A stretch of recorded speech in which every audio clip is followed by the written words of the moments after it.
este tema, el ministro de Hacienda, Santiago Peña, volvió a defender el veto total del Poder Ejecutivo al proyecto de presupuesto general de gastos de la Nación 2017. Dijo, entre otras cosas, que se aplicaron incrementos violando la ley de responsabilidad fiscal. Jazmín García tiene más detalles sobre este tema. Te escuchamos, Jazmín.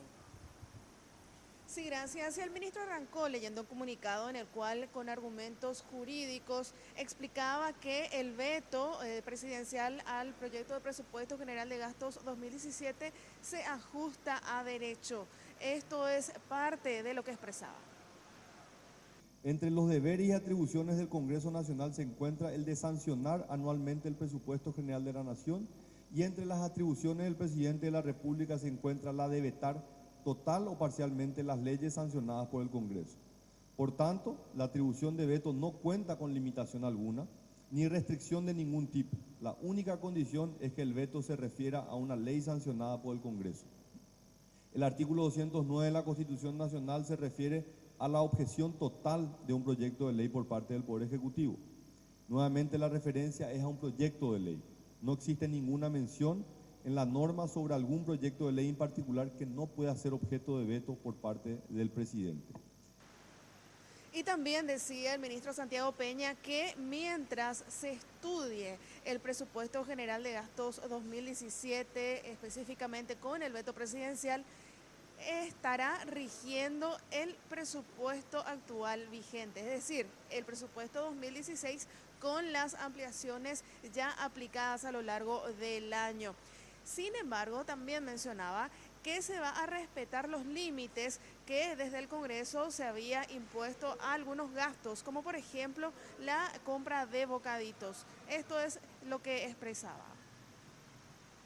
El Estado va a seguir funcionando, el Estado no puede dejar de funcionar plenamente con todas sus facultades, y una vez definido el veto, sea a favor o sea en contra, entraría a regir o el presupuesto aprobado 2017 o el presupuesto 2016 en todos sus elementos, sus componentes de ingresos, de gastos, de financiamiento.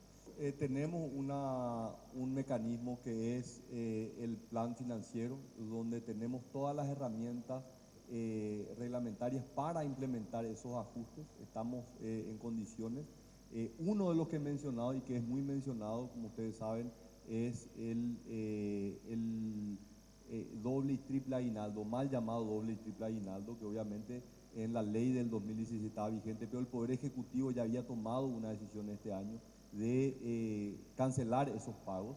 Eso nuevamente, de mantenerse la ley del 2016, se mantendría para el 2017, pero el Poder Ejecutivo va a mantener la misma decisión que ya tomó este año de no pagar.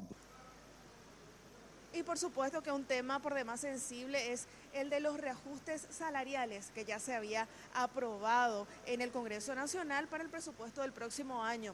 En ese sentido, expresaba el ministro que en muchos casos estos incrementos incluso están en el orden del 50%, refiriéndose a algunos salarios, por ejemplo, de la Fiscalía. Recordemos también que se había otorgado aumentos para el sector docente, el sector de trabajadores de blanco como médicos, enfermeras, y decía el ministro estar abierto a seguir conversando en torno a estos incrementos, atendiendo a que son muy superiores a lo establecido en la ley de responsabilidad fiscal. Esto expresaba. Nuestro planteamiento es: trabajemos. Creemos que hay, primero que nada, una necesidad de incluir el ajuste del salario mínimo del sector privado en el sector público. Como ustedes saben, el proyecto que salió del Congreso no tiene ese ajuste del salario mínimo. Y esto, para ir puntualmente al caso de los docentes, de aprobarse el ajuste del salario mínimo para los docentes desde el mes de marzo, del mes de abril, representaría un incremento mayor que si se hubiese dado el incremento del 10% desde la segunda mitad del año. Y esta conferencia fue acompañada también por el presidente del IPS, algunos senadores, entre ellos Nelson Alguinagalde, por ejemplo, mencionaba que se trató de un capricho de los legisladores el no tratamiento del veto. Es por eso que hacen un llamado a que se reúna la Comisión Permanente del Congreso Nacional para su estudio correspondiente.